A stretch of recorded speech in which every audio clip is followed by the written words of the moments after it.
Денес во Оберово се отворија вратите на домот за стари лица доктор Иван Влашки, прв од ваков тип на истокот. Министерот за труд и социјална политика Диме Спасов, градоначалникот Драги Наџински и пратеничката Сузана Секуловска ја пресекоа црвената лента на оваа општинска институција која има капацитет да згрижи 15 стари лица од регионот.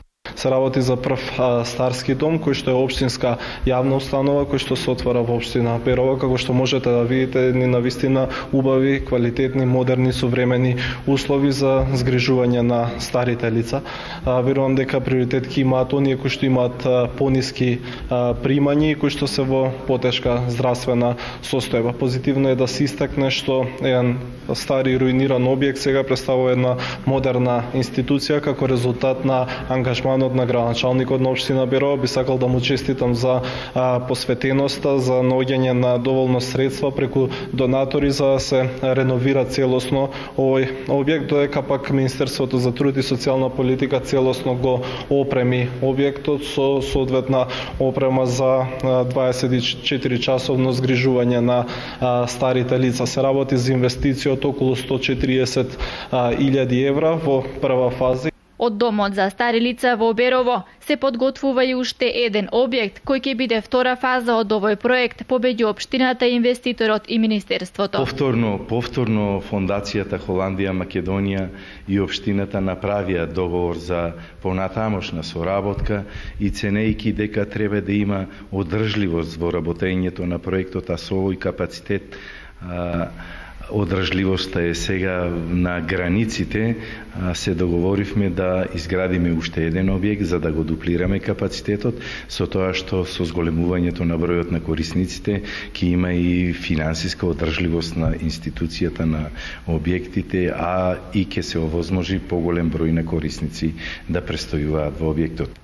Вакви општински домови за стари лица ќе се градат и во други општини од државата. Инаку денес во Оберово, во туристичкиот комплекс кај Беровското езеро, министерот за труд и социјална политика ги посети и пензионерите кои користат бесплатен викенд, кој е дел од проектот на Министерството за труд и социјална политика и владата на Република Македонија. За реализација на овој проект имаме за оваа година обезбедено и реализирано околу 10 милиони денари и продолжуваме со реализација веќе следната година. Односно би сакал да ги поттикнам сите корисници на пензија да ги информирам дека веќе се распишани јавните повици за аплицирање за бесплатен туристички викенд и за бесплатна банјско-климатска рекреација. Вкупно 5500 пензионери ќе можат во 2016 да бидат дел од проектот бесплатна банјско-климатска рекреација, 3000 пензионери дел од проектот бесплатен туристички викенд, односно вкупно 8500 пензионери. На пензионерите од Пробиштип и Крива Паланка им годи меѓусебната дружба и воздушната бања на чистиот Малешевски крај. Многу ни се допаѓа, многу е убаво. Многу сме задоволни. Прв пат користам и прв пат сум у овој крај, многу ми се бендисува.